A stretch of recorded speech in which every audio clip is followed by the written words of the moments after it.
Hi, guys. Thank you for taking our course on humility as foundations of emotional healing. I'm happy that you reached this point. We're now on chapter two, lesson one for humility. So, if you're into this journey of getting to know the self, healing from emotional trauma and stuff, humility is really something that we need to embrace for us to, maximize this journey, maximize the season of our life. Right. So we will now understand reasons why is it hard to be humble. So again, for this lesson, we are using the definition of Everett Worthington on humility, which number one, it requires an accurate assessment of the self. So we are concluding that maybe it's one of the reasons why it's hard to be humble, because it requires you to look the self. Let's proceed again. This is humility foundations of as foundation of emotional healing. So when you look at the mirror, what do you see? Do you see something good or something bad or a combination of both? What feelings are evoked when you look at the mirror?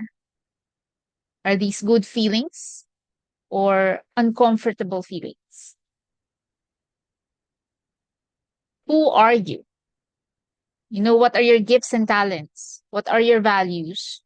Are you aware of your weakness and flaws? Are you okay with it? What are your achievements? Where do you usually fail?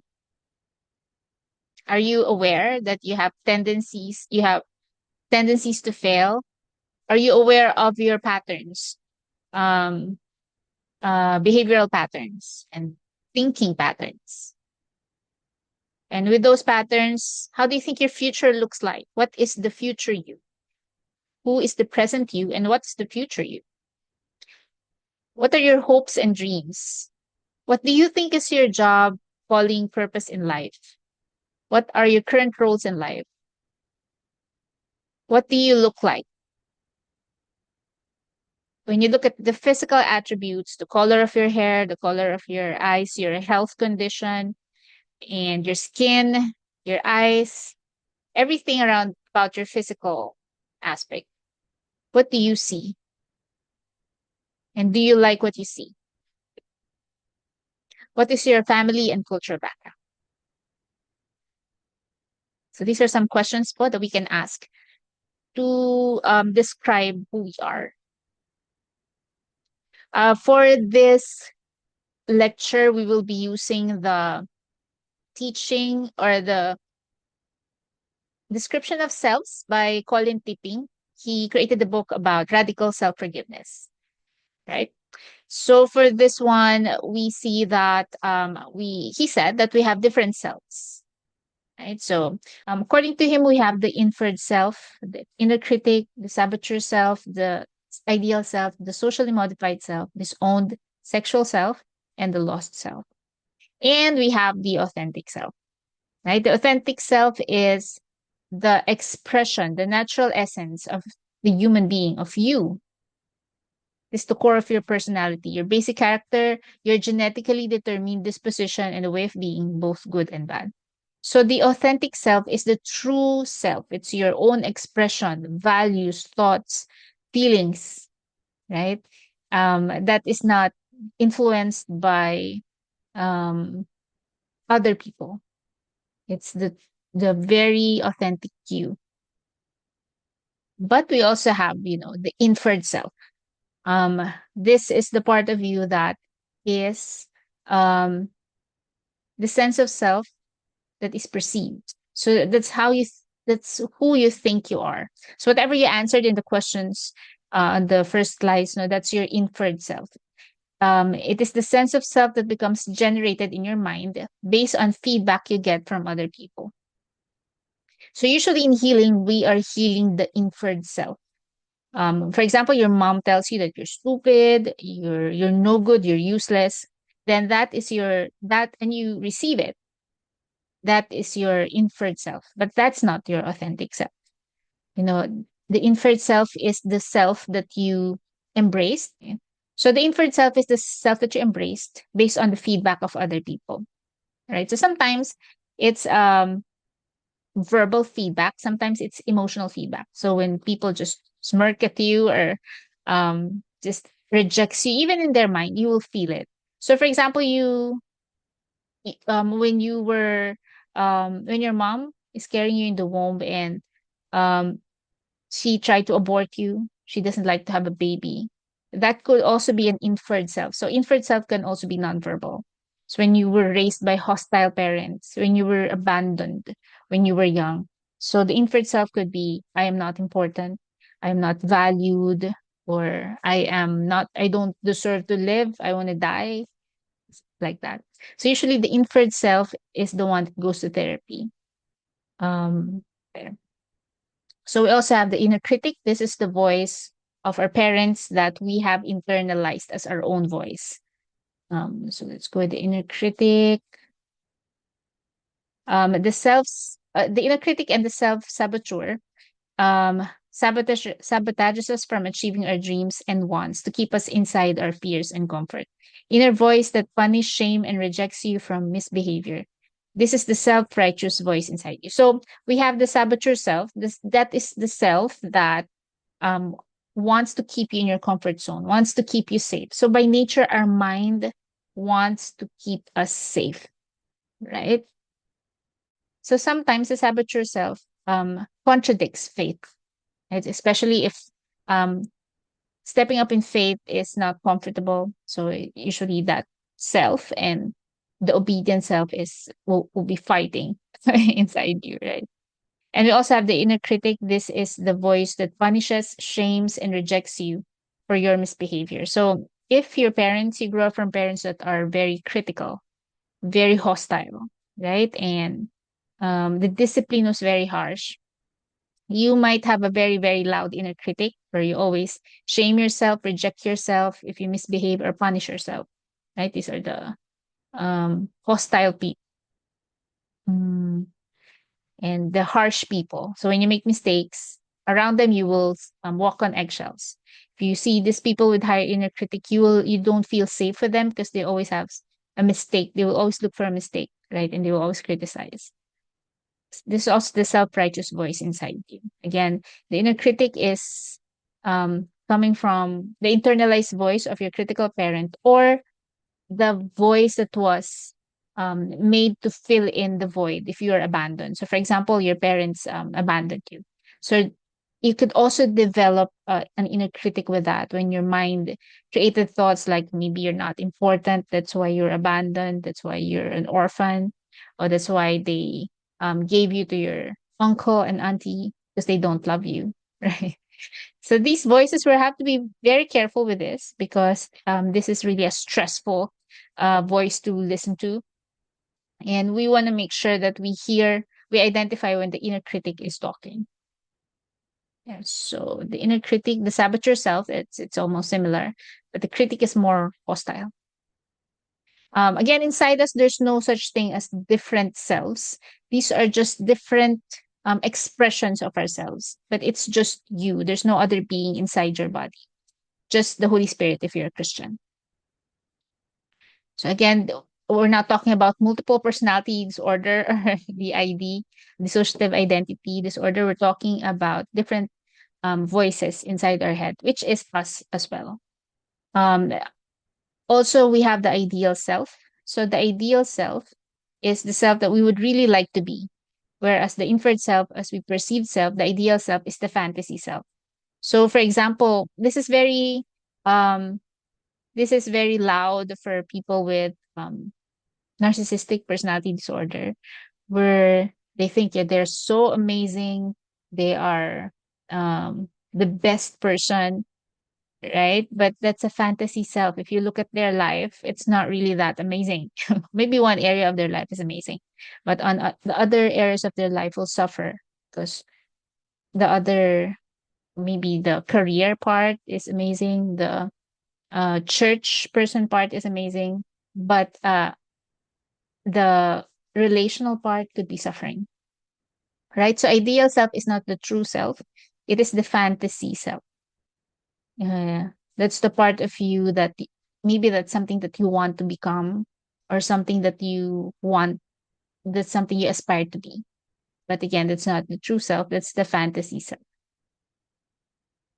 We also have the ideal self, we also have the socially modified self. This is a part of us that we um according to calling tipping, this is the self that is not really us, but that we may have become in order to be accepted.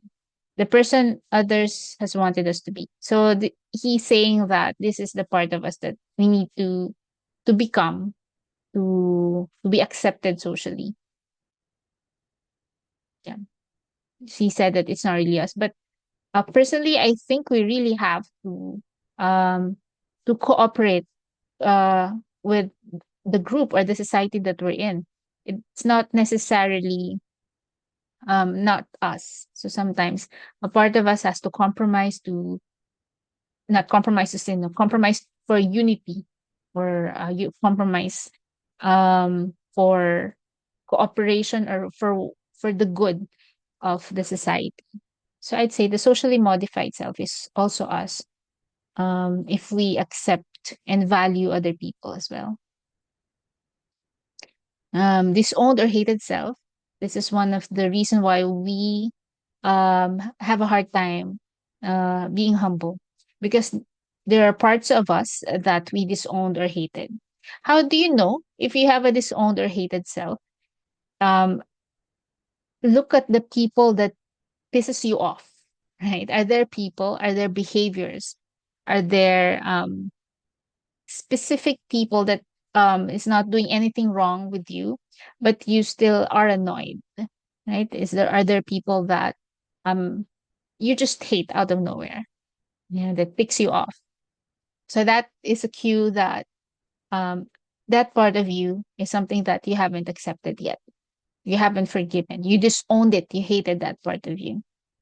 So that's this own self, the parts of ourselves that we have rejected and are unacceptable and have put completely out of sight and out of mind through repression. This means that we have pushed them so deep in the subconscious that we absolutely have no awareness of them whatsoever. Yeah. So if the disowned self usually is in the subconscious, you're not aware that it's there. So you'll have to check now, who are the people that I hate? What are the behaviors that pisses me off? Right? For example, you grew up from a perfectionist mom. So your mom absolutely hated being imperfect.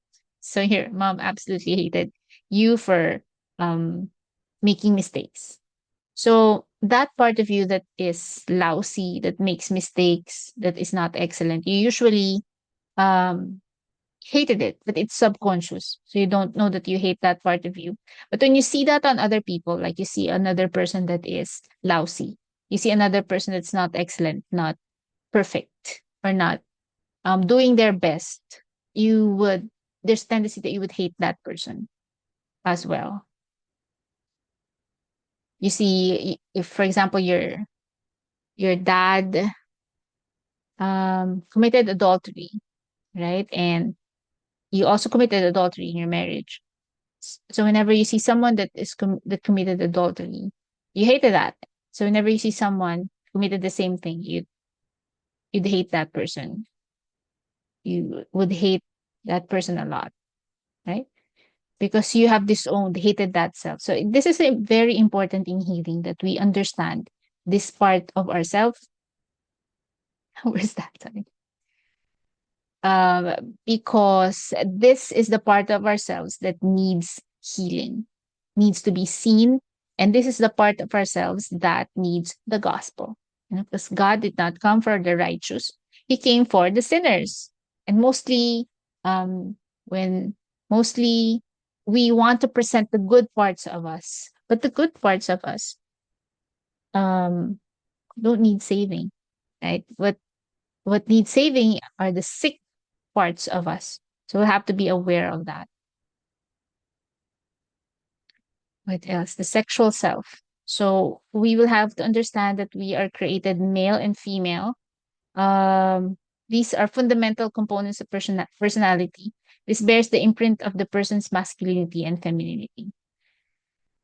Sexuality is sacred. It happens after marriage, and we don't use it to cope with loneliness, anxiety, and other distress, or give us direction or identity.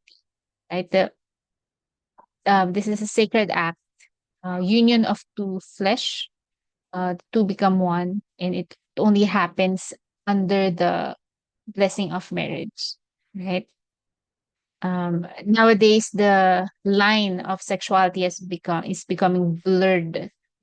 It's blurring, right? Um, um, but that can happen because the gender plays a major role in the gospel. The bride and the bridegroom is also how the Bible describes um, Jesus and the church. And in that roles, masculinity and femininity is very important. So what else? Sexual self, the lost self. This is the part of us that uh, we just forgot. We just lost it. For example,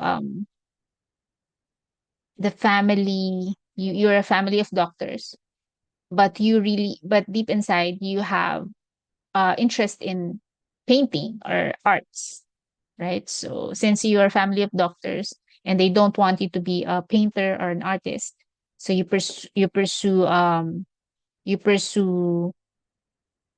medicine as well. You became a doctor. So you have lost that part of you that is an artist. So that's just one part. That's the lost self. And we have the authentic self. This is your authentic expression. So this is our goal, for us to be authentic, right? For us um to understand who we are, to understand our uniqueness, to understand that we are a unique expression of God. We are Imago Dei. So I'm expressing God in a very, very unique way, in a way that is not, no one else can express God the way I do. And so as other people, right? So the authentic self is the thoughts, values, um, and inclinations that we have, that is authentic to us, that is really us. We don't do it for people. We don't do it um, because of the inner critic. And this is the full expression of God in you. And if you are a Christian, then authentic self is the your thoughts, feelings, behaviors, actions, everything about you that is submitted to Christ through the Holy Spirit. Right? So it's very important po that we understand we have a relationship with the Holy Spirit, because the children of God is led are led by the Spirit of God, not by religion, not by belief system. Catholics has a belief system, um, Protestant has a belief system, Methodist, Baptist has a belief system, and we respect that, right? But the Jesus is not a belief system. And the unity can be achieved through spirit, unity in spirit of Christ. So it's very important that we understand that we are led as children of God. We should be led by the Spirit of God. And the authentic self is always submitted to the Spirit of God. So why is it hard to accept ourselves as we are? First, because of our capacity po, no? Our emotional capacity is limited. So when we feel emotions, we feel some level of weight, right? A burden or something heavy in our chest, right? So, for example, you need to apologize to your wife or to your brother or sister, you made a mistake. So, it takes humility to accept your mistake. But if for you, that humility, if we put it in liters, right? Requires 600 ml of milliliters of pain, but your capacity only is at 500, then it will really be hard. It will really be hard for you to to carry that level of pain, because it's beyond your capacity. Right? I'm not saying that you don't apologize, What I'm saying is that we want to understand that we have capacity at the moment and general capacity. So, but but apologizing would really be necessary. So you will really need to apologize in your capacity. That is why sometimes it's really hard also to receive forgiveness uh, from other people. Because, for example, the offense is 600 ml, but the apology that they have given is only at 300. The sincerity is not that, you haven't felt the sincerity of the apology. Sometimes it's because the person is not really apologizing. But sometimes it's because the capacity of the person to carry guilt is limited. So if that's the case, then the capacity to apologize will also be limited. So capacity is very important for us to understand people, for us to um, fulfill our needs, because sometimes we take it personally when people don't pay attention, when people don't give us the affection we need. Um, because we need like 1000 ml of attention, but the person has no capacity. They can only give you 200 ml, so it will feel very short. The affection will fall very short, right? So it takes humility to go to God and ask him to feel the need, or it takes humility to ask God to help you expand your capacity to love as a person, or to apologize to a person. So one of the reasons why it's hard to no, hard to be humble is because of capacity. So in therapy, that's what we do. We increase the capacity of the person. We don't usually save person from pain. We increase the capacity of person. We save people from pain if necessary, but usually it's increasing the capacity in understanding what happens, understanding and giving people insight, so that next time it happens, you can contain the feelings without, um, without harming or hurting yourself or other people. So again, capacity. Yeah, another is because we are enmeshed with our internal voices. So if we remember now the one that we talked about, the inner critic. So we have inability to separate our thoughts, feelings with the self. So this is one of my favorite concept in therapy, the cognitive diffusion, wherein we separate the idea from the self, the the idea from the self. So if the idea that's spoken to you, or the thought that's spoken to you is, for example, someone bashed you in internet, or someone criticize you, telling you that you're ugly or you're stupid. So that's an idea, right? But this is your true self. The idea and the self are two very different things, right? This is an imago Dei. The self is has strengths and weaknesses, and it doesn't make the self inferior if you have weaknesses, right? Or maybe you're kind of have lower intellect on some areas of life, but you have higher intellect on some.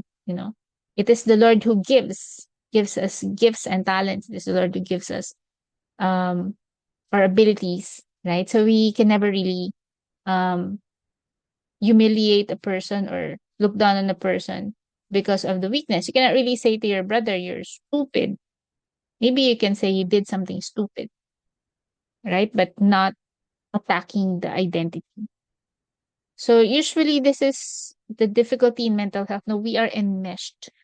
The idea and the self are so entangled that it's hard to separate it, right? So if your parents abandoned you when you were young, the idea is that you're not important, that you are unlovable, you're not worthy, you're hopeless, maybe, or you are a burden, right?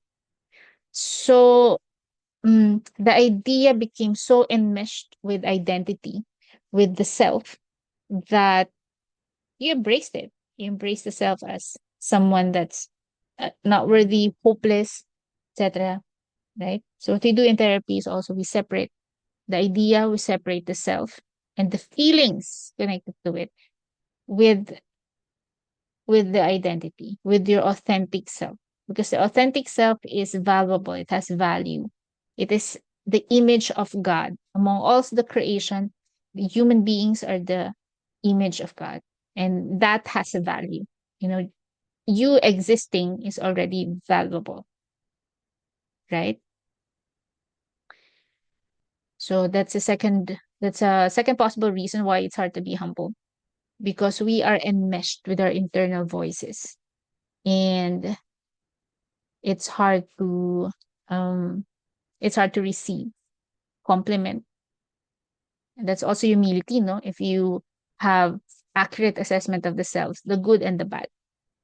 Sometimes it's hard to accept compliments if you are enmeshed with the voice that you are stupid and you don't deserve compliments.